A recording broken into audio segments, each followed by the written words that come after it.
Hi, I'm Jess, and I moved to London back in 2013, and since then I've made it my mission to find the best nooks and crannies of this city so that I could pass that information along to my family and friends and to people like you. So in this video, I'm going to share with you some of the places that I think you should definitely visit if you're in London for at least 3 days, and you might not have heard of them because they are not usually covered in the usual traditional guidebook.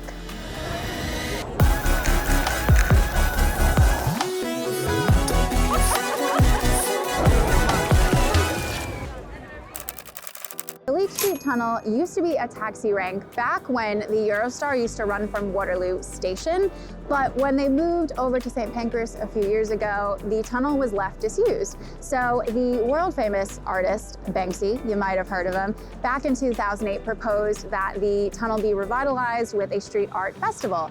And since then, it has been an authorized place for street art, so anybody can go and put up any type of street art that they like in the tunnel. The tunnel is managed by The Vault, which is a group that works to promote culture, art, and revitalization of the area through projects like the tunnel, but also through having live shows, theater shows, and events all within the tunnel and the railway arches. So you can have a look on their website and see if there's anything fun and interesting happening when you're in London.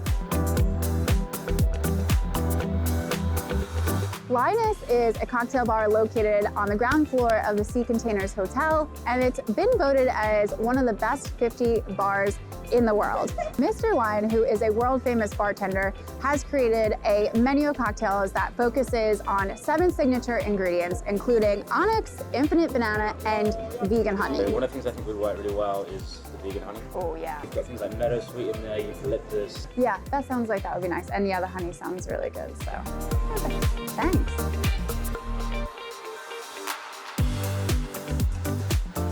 They also do a boozy fancy tea, which focuses on those 7 main ingredients as well. Now, I would recommend trying to make a reservation if you want to visit here. However, you can probably be okay with just walking in if you go before dinner time during the week.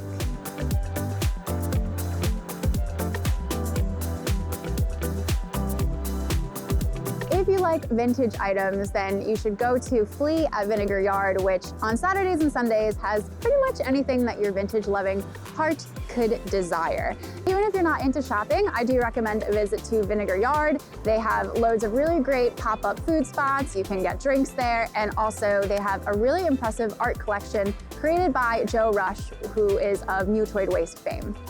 One of my favorite vendors is the Prosecco truck that can put some optional CBD oils into your Prosecco.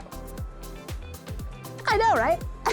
There are both indoor and outdoor areas of Vinegar Yard, so you can visit at any time of year. And the vibe is usually best like around work during the week or on the weekends. But be aware, it does get very crowded on really lovely summer evenings because everybody loves to go and have drinks and food after work. So they do have like loads of vintagey stuff here, but also some of the vendors sell things that are made from recycled materials. And then also there are lots of independent jewelry designers here. So if you want some cute, unique jewelry pieces, this is a really good market to come to. If you're in Covent Garden, I recommend a visit to the Royal Opera House. You can go in completely for free, and the building is absolutely stunning, so I'd have a look around and admire it and take photos. You can also see displays of how the Opera House looked throughout the centuries, and there's also a bunch of costumes from all of the shows and plays that they've had throughout the years on display that are like beautifully presented. And finally, I think one of the best kept secrets around this area is that if you go all the way to the top of the Royal Opera House, there is a terrace bar with drinks and a beautiful view over Covent Garden. It's a pretty weird coincidence that 2 very famous musicians in London, the composer Handel and of course Jimi Hendrix, actually lived right next to each other with, of course, a couple hundred years separating them. So there's actually a museum that is dedicated to both of their lives, and you can go and see replicas of how their home looked while they lived there, and also learn about the history of both of these very famous musicians. I've mentioned the Handel and Hendrix Museum in my video guide for museums to visit that you've never heard of before. which you can watch by clicking up over there if you want some other ideas for cool museums that are a bit off the beaten path. Okay, I have another one for anyone who likes secondhand or vintage items.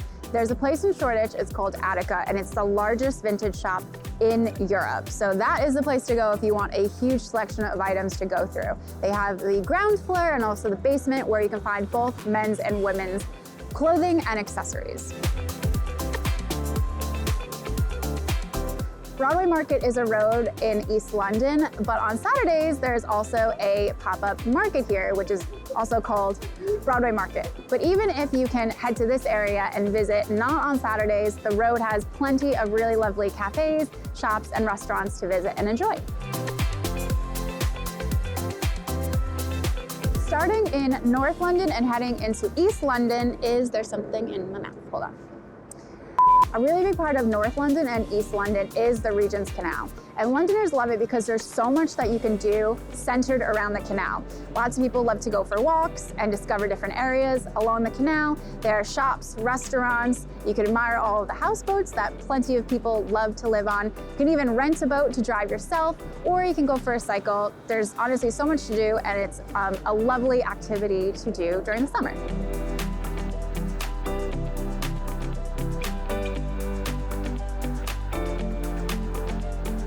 The Bike Shed in Shoreditch is a restaurant, cafe, barber shop, and motorcycle repair shop, all rolled into one and located under 4 Victorian railway arches. It's a really unique venue. You can go for coffee. The food is really fantastic. You can get a haircut, you can get your bike fixed, or buy yourself a new bike.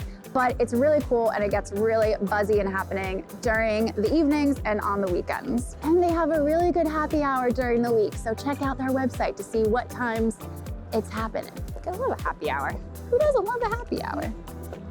Anybody who is slightly interested in art and or fashion should go to the Fashion and Textile Museum in Bermondsey. It was founded back in 2003 by world famous British designer Sandra Rhodes, and instead of having a few permanent collections, there is always just one exhibit that happens for a few months, and then they shut down for a couple of weeks and they do a completely different one. So even if you visited one time, you can go back again and again and see something completely different. By the way, every slot that I mentioned in this video is part of my 3-day London itinerary. So if you want a cohesive plan for your first 3 days in London, you can click the link in the description box of this video to get the itinerary. And if you want more video guides for things to do while you're in London, click the box that's popping up right below me. For ingredients, including they also do